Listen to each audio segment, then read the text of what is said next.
in who? In Lut. Lut was righteous, found out his wife was min al-ghabirin, those who lingered behind.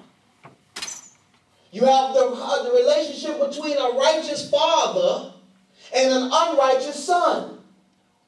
This is an example so that Allah Azza wa Jal can show you that even if you do everything right, like Prophet Noah, no matter what you do, only Allah Azza wa Jal can give you righteous children.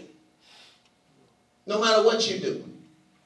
So you can read Quran, you can pray, you can make all your salats, you can show them the best example, you can give them the right tarbiyah, the right fostering, but if Allah Azza wa Jal don't want to inspire and give you that which is good in them, there's nothing you can do. But your job is to discharge your duties and then tawakkal ala Allah and place your trust in Allah. So here Noah did everything right, but what did Allah subhanahu wa ta'ala say about his son? He was ghayru salih. He was not righteous. Because Allah Azza wa Jal knows what's in the heart. Then you have a relationship between a righteous father and a righteous son. A beautiful relationship. Who was this? Ibrahim wa Ismail. Ibrahim wa Ismail alayhi salam. Now, what does this show? Here's a father with his son. He gets a vision to kill his son, to slaughter his son, and goes to his son and tell him, because it would have been maybe a little easier. It's never easy to kill your sons, inshallah. I know how they can be sometimes.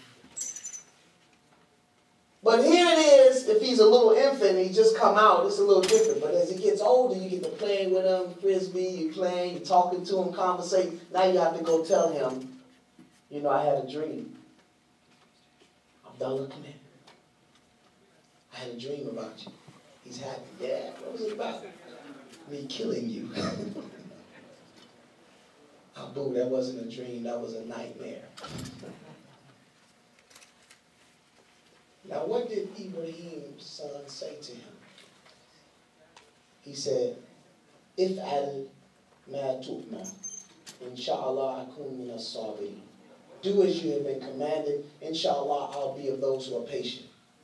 Now, what does this mean? We read this story all the time, but what does this mean regarding family matters? It's showing that there was something in the behavior of Ibrahim that convinced Ismail that he could trust the vision of his father.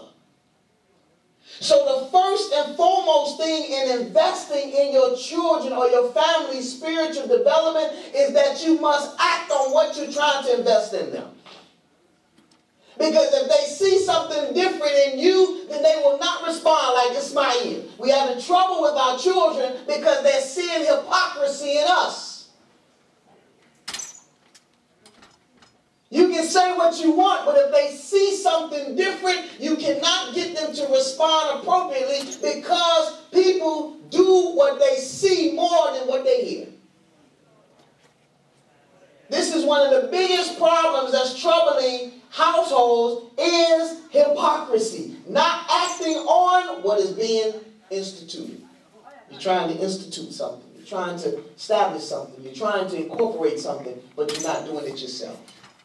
So Ibrahim alayhi salam must have shown some devotion to Allah subhanahu wa ta'ala to the point that Ismail said, if I had not told matter. What son is going to say it? Son will say, no, hell no. You're not going to kill me. Don't even think about it. Go back to sleep again, see if you have another dream. And keep sleeping. You die. That's the true vision. You see? It's very important. Now, why is Islamic education important? Why is religion? Not saying to ignore the other knowledge, but we have enough engineers, enough doctors, we don't have enough ulama. We don't have enough scholars in Islam. Because the knowledge of Allah,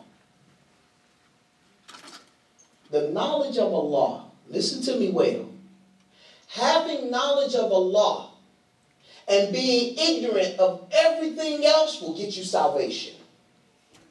But you can have knowledge of everything else and be ignorant of Allah and find yourself in Jahannam. Let's say that again. You can have knowledge of Allah and be ignorant about everything else. Math, science, social studies, economics, whatever it is. Be ignorant of everything else, but have knowledge about Allah and His book and His messenger, sallallahu alayhi wa sallam, and be ignorant of everything else, and you will find yourself in Jannah.